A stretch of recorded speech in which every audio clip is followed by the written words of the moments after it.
नमस्कार मित्रों, Adit classes platform पर आप सबका स्वागत है। उच्चतर शिक्षा आयोग में भारत के भूगोल से संबंधित आज हम लोग डिस्कशन करने जा रहे हैं। पीडीएफ आपको हमारे ऐप पे मिल जाएगा, प्ले स्टोर से डाउनलोड करके आप उससे चाहें तो नोट बना सकते हैं। देखिएगा, भारत के भूगोल में जो कुछ भी परीक्षाओं में पूछा जाता है, मैं अपने कई वर्षों के पढ़ाने के अनुभव के आधार पर आपको बता रहा हूँ। मैक्सिमम प्रश्न वहीं से आपके परीक्षा में अगर आते हैं तो टच होते हैं। देखिएगा, सबसे पहले किताबों में लिखा हुआ है कि भारत का सबसे बड़ा केंद्र शासित प्रदेश, तो सबसे बड़ा केंद्र शासित प्रदेश लद्दाख लिखा हुआ है। और जम्मू कश्मीर, वर्तमान में जम्मू कश्मीर को तोड़कर जम्मू कश्मीर और लद्दाख दो केंद्र शासित प्रदेश बन गया, तो वर्तमान में भारत का सबसे बड़ा केंद्र शासित प्रदेश अंडमान निकोबार न होकर लद्दाख हो गया। पहला प्रश्न इंपॉर्टेंट है, आ सकता है। भारत में 29 प्रदेश थे और वर्तमान में भारत में 28 प्रदेश हैं और 8 केंद्र शासित प्रदेश हैं। 26 जनवरी 2020 को या 26 जनवरी 2020 से पहले भारत के पास 9 केंद्र शासित प्रदेश थे। याद रखिएगा, इसकी स्टोरी समझिएगा। 29 राज्य थे और 7 केंद्र शासित प्रदेश थे। तो 29 राज्य में जो है जम्मू कश्मीर राज्य को तोड़ के 2 केंद्र शासित प्रदेश बना दिया गया। ठीक है, तो 9 हो गए केंद्र शासित प्रदेशों की संख्या, राज्यों की संख्या 28 हो गई। 26 जनवरी 2020 को दादर नगर हवेली और दमन दीप को, देखिएगा यहाँ पे दमन दीप और दादर नगर हवेली को एक केंद्र शासित प्रदेश बना दिया गया और उसकी राजधानी दमन रखा गया। ठीक है, तो वर्तमान में ऐसे समझिएगा, वर्तमान में केंद्र शासित प्रदेश की संख्या 8 और राज्यों की संख्या 28। आसान प्रश्न शुरू करते हैं। इन राज्यों में सबसे बड़ा राज्य है उत्तर प्रदेश, सबसे बड़ा जनसंख्या में। और जनसंख्या में कौन सी जनसंख्या? ग्रामीण जनसंख्या में। ग्रामीण जनसंख्या में सबसे बड़ा राज्य उत्तर प्रदेश। यहाँ गांव की, ग्रामीणों की, व्यक्ति की जनसंख्या अधिक है। लेकिन शहरी जनसंख्या में भारत का सबसे बड़ा प्रदेश महाराष्ट्र। इंपॉर्टेंट है, देखिएगा, अगर आपकी परीक्षा में पूछे कि शहरी जनसंख्या में सबसे बड़ा राज्य कौन सा है, महाराष्ट्र। ये ग्रामीण और ये शहरी। लेकिन आपकी परीक्षा में अगर ये पूछ दे कि जनसंख्या में सबसे छोटा जनसंख्या में राज्य क्या हो जाएगा, तो आप लगाइएगा सिक्किम। बच्चे अक्सर ये गोवा सिक्किम में कंफ्यूज होते हैं। गोवा क्षेत्रफल के मामले में याद रखिएगा, लेकिन जनसंख्या के मामले में सिक्किम। भारत का प्रथम जैविक राज्य सिक्किम था और वर्तमान में भारत का प्रथम केंद्र शासित जैविक राज्य लक्षद्वीप है। लक्षद्वीप को मूंगा राज्य भी कहा जाता है। लक्षद्वीप जो है मूंगे पर जो है, मूंगे के चट्टानों पर जो है बसा हुआ है। अब यहां देखते हैं, भारत का सबसे बड़ा क्षेत्रफल में राज्य, भारत का सबसे बड़ा क्षेत्रफल में राज्य राजस्थान, क्लियर है। और सबसे छोटा क्षेत्रफल में राज्य गोवा। गोवा की राजधानी पणजी। पूछ सकता है आपकी परीक्षा में कि राष्ट्रीय समुद्र अनुसंधान संस्थान कहाँ है? पणजी। ठीक है, ये 2 प्रश्न कॉमन है, आपको मालूम ही होगा। अब देखिएगा, पूछेगा कि भारत का सबसे बड़ा लोकसभा सीट कौन सा है, तो लद्दाख लगाइएगा। लद्दाख के उपराज्यपाल कौन है? आर.के. माथुर है। ठीक है, जम्मू कश्मीर के उपराज्यपाल कौन है? तो मनोज सिन्हा है। एक राज्य उपराज्यपाल पूछ सकता है दिल्ली के उपराज्यपाल कौन है? अनिल बैजल है। आपकी परीक्षा में आ सकता है। एक प्रश्न आ सकता है कि पूरे भारत का, यानी भारत का इकलौता समुद्र, उसका नाम क्या है? तो हिंद महासागर है। देखिएगा, भारत के दक्षिण साइड में ये जो है हिंद महासागर है, इधर जो है अरब सागर है और ये बंगाल की खाड़ी है। बंगाल की खाड़ी इसलिए कहा जाता है कि जल का वह एरिया जिसके 3 और स्थल हो। ये पानी है, पानी का एक एरिया स्थल इधर है, एक स्थल इधर है, एक स्थल इधर है, इसलिए इसे बोलते हैं खाड़ी, यानी ये बंगाल की खाड़ी हो गया। ठीक है, भारत से अगर कोई देश सबसे अधिक अपनी सीमा बनाता है, उस देश का नाम है बांग्लादेश। बांग्लादेश की सीमा भारत के साथ सबसे लंबी है, आप देख सकते हैं, आपको दिखाई भी दे रहा होगा। ठीक है, और सबसे छोटी सीमा भारत के साथ कौन बनाता है? ये अफगानिस्तान, 108 किलोमीटर के लगभग। ठीक है, अफगानिस्तान सबसे छोटी सीमा बनाता है और बांग्लादेश सबसे लंबी सीमा बनाता है। इस पूरे भारत के नक्शे में अगर आपसे पूछे कि भारत का किन देशों के साथ सीमा रेखा है और सीमा रेखा का नाम क्या है, तो ये भी आप देख लीजिए। भारत और पाकिस्तान के बीच में देखिएगा, पूछेगा भारत और पाकिस्तान के बीच में भारत के कितने राज्य स्पर्श करते हैं। यहाँ देखिएगा, एक तो लद्दाख, जम्मू कश्मीर, पंजाब, ठीक है, राजस्थान और गुजरात। और भारत पाकिस्तान के बीच में जो सीमा रेखा है उसे बोलते हैं रेड क्लिफ रेखा। क्या बोलते हैं उसको? रेड क्लिफ रेखा। ठीक है, भारत और पाकिस्तान के बीच में सीमा रेखा को कहा जाता है रेड क्लिफ रेखा। भारत और अफगानिस्तान के बीच में सीमा रेखा को कहा जाता है डूरंड रेखा। डूरंड रेखा भारत और अफगानिस्तान के बीच में।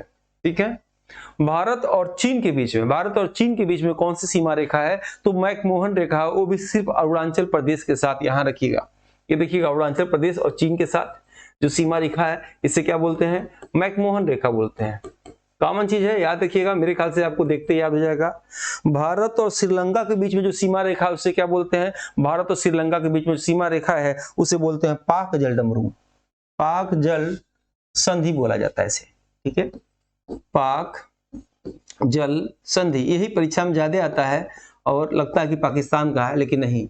भारत और श्रीलंका के बीच में जो संधि, अब देखिए एक प्रश्न ये भी आएगा कि भारत और श्रीलंका के बीच में स्थल कहाँ है, तो कैसे ये संधि होगा? नहीं, ये आप देखेंगे नक्शे में ध्यान से, तो यहाँ भारत और श्रीलंका के बीच में कुछ स्थान जो है आपको हल्के हल्के दिखाई देते हैं। जब ज्वार भाटा जब जो है आता है या चला जाता है तो आप जो है घुटने तक पानी रहता है, दौड़ के इंडिया से चाहें तो श्रीलंका जा सकते हैं। प्रश्न ये भी आ चुका है कि भारत और श्रीलंका के बीच में समुद्र का विभाजन किससे होता है? समुद्री रेखा, उसका क्या नाम है? तो मन्नार की खाड़ी। अगर आपसे पूछ दे पाक जल संधि किसका है? श्रीलंका का। और मन्नार की खाड़ी देखिएगा, मन्नार की खाड़ी भी भारत और श्रीलंका के बीच में है। तो ये भी प्रश्न आ चुका है कि मन्नार की खाड़ी किस राज्य में है? तमिलनाडु राज्य में है। ठीक है, भारत से देखिएगा स्पर्श करने वाले देश कौन कौन है? एक हो गया इधर पाकिस्तान, अफगानिस्तान, तजाकिस्तान, देखिएगा चीन, नेपाल, ठीक है, भूटान, इधर म्यांमार, और ये हुआ बांग्लादेश। ये जो है स्पर्श करते हैं। एक और प्रश्न आपको हम बता रहे हैं जो परीक्षा में आजकल आ रहे हैं, अगर भारतीय नक्शे से प्रश्न आ गया तो इन पूर्वी राज्यों से प्रश्न आएगा। एकदम इनको आप रटे रहिएगा, परीक्षा में इससे प्रश्न आते हैं। जैसे देखिएगा, एकदम आपको लोकेशन मालूम होना चाहिए कौन से राज्य किधर है। सबसे ऊपर देखिएगा आंध्र प्रदेश, आंध्र प्रदेश के नीचे नागालैंड, मणिपुर, मिजोरम, त्रिपुरा, मेघालय, आसाम, और ये पश्चिम बंगाल, और ये है सिक्किम। इन राज्यों का लोकेशन आपको देखना है, क्योंकि प्रश्न क्या आएगा? अब देखिए, देख के आपको बताना है कौन सी भारत का ऐसा राज्य है जो बांग्लादेश से 3 ओर से घिरा हुआ है, तो वह है त्रिपुरा। देखिए, त्रिपुरा भारत का एक ऐसा राज्य है, त्रिपुरा की राजधानी अगरतला, ऐसा राज्य है जो बांग्लादेश से 3 ओर से घिरा हुआ है। ये भी ठीक है। दूसरा प्रश्न आएगा कि भारत का कौन सा पूर्वोत्तर राज्य म्यांमार से सीमा बनाता है? तो म्यांमार सीमा बनाने वाले इन राज्यों को आपको नाम मालूम होना चाहिए। या पूछ सकता है पूर्वी भारत का सबसे बड़ा राज्य कौन सा है? तो सबसे बड़ा राज्य असम लगाइएगा। ठीक है, सबसे छोटा तो सिक्किम लगाइएगा। इन राज्यों को 7 बहनों का राज्य भी कहा जाता है। पूछेगा इनर लाइन परमिट भारत में किस राज्यों को दिया जाता है? तो इधर के 4 राज्यों को इनर लाइन परमिट लिया जाता है, यानी वहां आपको यात्रा करने रहने के लिए गवर्नमेंट से परमिशन लेना होगा, उसी को इनर लाइन परमिट कहा जाता है। ठीक है, अब देखते हैं इस पूरे भारत में वैज्ञानिक शोध के विषय में यदि हम बात करें तो आपको ये मालूम होगा कि भारत में कहां-कहां से उपग्रह छोड़े जाते हैं। भारत में उपग्रह चांदीपुर उड़ीसा से छोड़े जाते हैं। ठीक है, सॉरी, भारत में उपग्रह श्रीहरिकोटा आंध्र प्रदेश से छोड़े जाते हैं। ध्यान भटक गया था मेरा, आंध्र प्रदेश, श्रीहरिकोटा आंध्र प्रदेश से उपग्रह छोड़े जाते हैं। मिसाइल चांदीपुर उड़ीसा से छोड़े जाते हैं। रॉकेट थ्रुम्बा केरल से छोड़े जाते हैं। परमाणु परीक्षण पोखरण राजस्थान से होता है। चारों आ सकता है, देख लेते हैं लोकेशन। यहाँ पे आंध्र प्रदेश में श्रीहरिकोटा और इस यहाँ से उपग्रह छोड़े जाते हैं, सेटेलाइट छोड़े जाते हैं। ठीक है, उड़ीसा यहाँ से चांदीपुर द्वीप है और यहाँ से मिसाइल छोड़े जाते हैं। राजस्थान में पोखरण है, यहाँ से परमाणु परीक्षण होता है। यहाँ पे केरल में थ्रुम्बा है, यहाँ से रॉकेट छोड़ा जाता है। ये भारत का है। पूछेगा पूरे भारत में सबसे अधिक केसर कहाँ होता है? तो सबसे अधिक केसर जम्मू कश्मीर में होता है। केसर। भारत में किस राज्य को सेब की डलिया कहा जाता है? तो हिमाचल प्रदेश को कहा जाता है। शिक्षा का अधिकार 2022 में पूरे भारत में लागू होगा, लेकिन मात्र हिमाचल प्रदेश एक ऐसा राज्य है जहां नई शिक्षा नीति लागू है। नई शिक्षा नीति जो वर्तमान में सिर्फ हिमाचल प्रदेश में लागू है और 2022 में पूरे भारत में लागू हो जाएगी। ठीक है, के कस्तूरीरंगन समिति की सिफारिश पर भारत में नई शिक्षा नीति लागू हो रही है 2022 में। लेकिन अभी जो शिक्षा नीति चल रही है अन्य राज्यों में तो कोठारी आयोग के सिफारिश पर चल रही है। दौलत सिंह कोठारी आयोग की सिफारिश पे चल रही है जो 1964 और 65 में आया था, 66 में आया था। देखिए, भारत के विषय में अगर आपसे पूछे, लोकेशन पूछे कि ऊपर से नीचे तक आने पर केंद्र शासित प्रदेशों का क्रम क्या है, देखिएगा केंद्र शासित प्रदेशों का क्रम क्या है, लद्दाख, जम्मू कश्मीर, ठीक है, चंडीगढ़, दिल्ली, ठीक है, दादरा नगर हवेली दमन दीप, ठीक है, यहां देखिएगा आप पांडिचेरी, ठीक है, लक्षद्वीप और अंडमान निकोबार द्वीप समूह। उसके बाद देखते हैं भारत में पूछेगा उत्पादन के विषय में पूछेगा किन राज्यों में कौन सा उत्पादन सबसे अधिक होता है और जिसको परीक्षा में आने की संभावना अधिक है उसी के विषय में आपसे चर्चा करना चाहता हूं। कपास सबसे अधिक भारत के किस राज्यों में होता है, तो कपास सबसे अधिक गुजरात में होता है। कपास, आलू, मूंगफली, नमक कहां पे होता है, गुजरात में होता है। काली मिट्टी सबसे अधिक कहां है, महाराष्ट्र में है, सबसे अधिक काली मिट्टी महाराष्ट्र में है। कॉफी कर्नाटक में, सोना कर्नाटक में, चंदन कर्नाटक में, रेशम कर्नाटक में, ठीक है। अभी 2021 के आंकड़ा में गुजरात में तंबाकू सबसे अधिक होने लगा है, ठीक है। तंबाकू अनुसंधान केंद्र राजमुंदरी आंध्र प्रदेश में है और तंबाकू सबसे अधिक आंध्र प्रदेश में ही होता है। लेकिन इधर जो है 1-2 सालों से आंकड़ा आएगा तो ये प्रश्न आ सकता है कि तंबाकू वर्तमान में सबसे अधिक कहां हो रहा है, तो गुजरात में हो रहा है, ठीक है। केसर जम्मू कश्मीर में बताया गया था। प्रश्न ये आएगा कि टोटल खाद्यान्न उत्पादन में भारत का कौन सा राज्य प्रथम स्थान है, उत्तर प्रदेश। टोटल खाद्यान्नों में सबसे अधिक गेहूं कहां होता है, उत्तर प्रदेश। चावल कहां होता है, पश्चिम बंगाल। जूट कहां होता है, पश्चिम बंगाल, ठीक है। अगर आपसे पूछे कि चावल का कटोरा किसे कहते हैं, तो चावल का कटोरा तमिलनाडु को कहते हैं। धान का कटोरा छत्तीसगढ़ को कहते हैं। बासमती चावल कहां होता है, देहरादून में होता है, ठीक है। और चावल अनुसंधान केंद्र कहां है, कटक उड़ीसा में है। सब्जी सबसे अधिक कहां होता है, तो पश्चिम बंगाल में होता है। और सब्जी अनुसंधान केंद्र कहां है, तो वाराणसी में है। ये प्रश्न आ सकता है। जहर या विष अनुसंधान केंद्र कहां है, आम अनुसंधान केंद्र कहां है, वनस्पति अनुसंधान केंद्र कहां है, तो लखनऊ में है, ठीक है। ये प्रश्न आता है कि मसालों का बागीचा या सबसे अधिक गर्म मसाला कहां है, होता है, तो केरल में होता है। सबसे अधिक गर्म मसाले कहां होते हैं, केरल में होते हैं। इसमें से कुछ पहाड़ों के विषय में प्रश्न आ सकते हैं कि पूछेगा कि भारत का, पूर्वी भारत का, अब देखिएगा अब हम लोग जो चर्चा करने जा रहे हैं वो तट के विषय में चर्चा करने जा रहे हैं कि पूछेगा कि सबसे ऊंचा पर्वत पूर्वी तट का या पश्चिमी तट का कौन सा है, ठीक है। सबसे पहले हम लोग देखेंगे तट किसे, तट का नाम क्या है। ये आपको याद होना चाहिए कि भारत का ये है पूर्वी तट, ठीक है। पूर्वी तट क्यों कहेंगे इसे, क्योंकि सूरज जो है इधर पूरब में निकलता है। आपको लोकेशन देखने का तरीका मालूम होगा कि आप परीक्षा हाल में जिस भी दिशा में बैठे हो, आपके ऊपर उसे उत्तर, ऊपर वाला हमेशा उत्तर होगा और दाहिने वाला हमेशा पूरब होगा। इस चीज को हमेशा, जैसे मान लिया हम इधर क्लासरूम में बैठे हुए हैं तो मेरा ऊपर क्या हुआ, ऊपर ऐसे जा रहा है, ठीक है। तो ऊपर ऐसे हुआ तो ये हो गया उत्तर, यानी भारत का ये हिस्सा क्या हो गया, उत्तर हो गया। और अभी हमने बताया दाहिने, तो दाहिने वाला हमेशा क्या होता है, पूरब होता है, ठीक है। उसी हिसाब से देखिएगा ये भारत का पूर्वी हिस्सा ये हो गया, ठीक है। यानी इस तट को बोलते हैं पूर्वी तट। अभी और इसको अंदर डिफाइन कर रहे हैं, पूर्वी तट। इस तट को कहा जाता है पश्चिमी तट। क्लियर है। अगर आपकी परीक्षा में पूछा जाए कि पूर्वी तट का सबसे ऊंचा पर्वत, तो नाम है उसका महेंद्रगिरी। किस राज्य में है, उड़ीसा में है। यानी इस उड़ीसा में पूर्वी तट का सबसे ऊंचा पर्वत जिसका नाम है महेंद्रगिरी, भूलेगा नहीं आपसे, इंपॉर्टेंट है। और पश्चिमी तट का सबसे ऊंचा पर्वत महाराष्ट्र में कुलसीबाई, किताबों में कलसीबाई भी दिया है, आप कुलसीबाई लिखिए, ठीक है। कुलसीबाई महाराष्ट्र में है। और पूछेगा दक्षिण भारत का सबसे ऊंचा पर्वत, तो केरल में है अनाईमुदी। यानी इस केरल में दक्षिण भारत का सबसे ऊंचा पर्वत अनाईमुदी, अनाईमुदी। लेकिन अगर ये पूछ दे कि भारत के क्षेत्र में भारत का सबसे ऊंचा पर्वत, तो कंचनजंगा। और कंचनजंगा कहाँ है, सिक्किम में है। याद रखिएगा, कंचनजंगा जंगा। देखिए वीडियो आपको अच्छा लग रहा हो तो लाइक सब्सक्राइब जरूर कर लीजिए, शेयर कर लीजिए, कुछ कमेंट कर लीजिए ताकि मेरा मोटिवेशन बना रहे और जितने इंपॉर्टेंट चीज हो सके जनरल पेपर के लिए जो 30 क्वेश्चन आपकी परीक्षा में आएंगे तो मैं आपको अपने 10 साल के अनुभव के हिसाब से बता दूं। तो आप मेरे मोटिवेशन के लिए लाइक जरूर करिए, सब्सक्राइब भी करिए, ठीक है। लेकिन परीक्षा में पूछेगा भारत का सबसे ऊंचा पर्वत, आप लगाइएगा K2 गाडविन ऑस्टिन। परीक्षाओं में यही सही किया जाता है और ये पाक अधिकृत क्षेत्र में है। आप ऐसे समझिए भारत का सबसे ऊंचा पर्वत K2 गाडविन ऑस्टिन, ठीक है। कंचनजंगा पर्वत पूछे तो क्या लगाएंगे? सिक्किम। सिक्किम में कौन सा दर्रा है? नाथुला दर्रा है, जिसे रेशम दर्रा कहा जाता है, रेशम मार्ग कहा जाता है।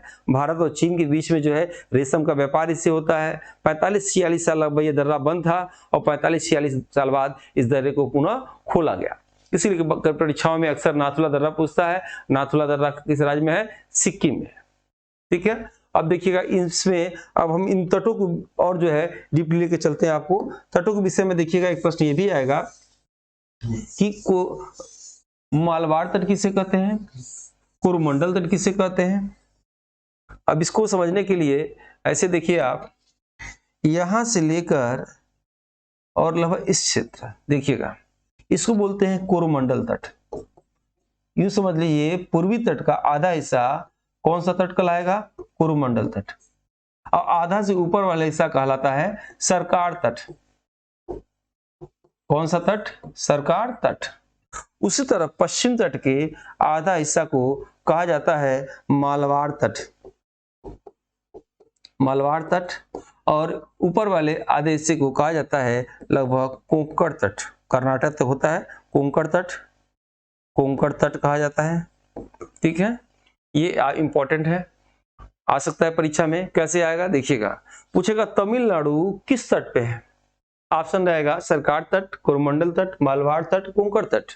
आंसर क्या देंगे आप? कोरोमंडल तट, ठीक है। आपकी परीक्षा में पूछेगा कि सूर्य से पृथ्वी पर सूर्य का प्रकाश आने में कितना समय लगता है? तो 8 मिनट 22 सेकंड लगता है।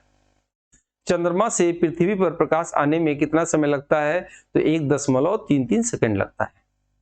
क्लियर है? चंद्रमा के पास कोई प्रकाश नहीं होता, चंद्रमा सूर्य के प्रकाश से चमकता है। सूर्य एक तारा है और पृथ्वी एक ग्रह है। जो तारों का चक्कर लगाए उसे ग्रह कहते हैं और जो ग्रहों का चक्कर लगाए उसे उपग्रह कहते हैं।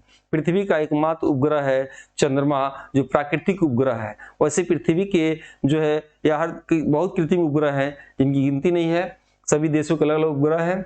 आते हैं हम लोग इस पॉइंट की बात करते हैं। देखा जाए इसमें, अगर आपकी परीक्षा में पूछ दे कि भारत का वह कौन सा राज्य है जो सबसे अधिक जो है समुद्री सीमा बनाता है, समुद्री सीमा सबसे अधिक बनाने वाला राज्य पूछे तो लगा दीजिएगा गुजरात, ठीक है। गुजरात भारत का सबसे अधिक समुद्री सीमा बनाने वाला राज्य है। और सबसे कम बनाने वाला है, तो कम छोटा वाला कौन सा है? गोवा, पणजी सबसे कम समुद्री सीमा बनाता है। एग्जाम में अगर पूछ दे कि समुद्री सीमा सबसे सीधा किसका है, तो आंध्र प्रदेश का है, सबसे सीधा है, ठीक है। उसके बाद परीक्षा में आपको पूछ सकता है कि भारत में बंदरगाह कितने हैं? बंदरगाह की संख्या 13 है। कौन सी बंदरगाह कहां पे है? अब देखिएगा, गुजरात में जो बंदरगाह है इसको बोलते हैं कांडला बंदरगाह। गुजरात में कौन सा है? कांडला बंदरगाह। विषय में प्रश्न आ चुका है, कांडला बंदरगाह का नया नाम क्या है? तो पंडित दीनदयाल उपाध्याय कांडला बंदरगाह का नया नाम है, ठीक है। मुंबई पूछेगा तो मुंबई के बंदरगाह का नाम है पंडित नेहरू बंदरगाह और नोहवा शोवा बंदरगाह, ठीक है। बदावन बंदरगाह पूछेगा कहाँ है? तो महाराष्ट्र में, याद रखिएगा। उसके बाद देखिएगा गोवा में जो बंदरगाह है इसको बोलते हैं मर्म गोवा।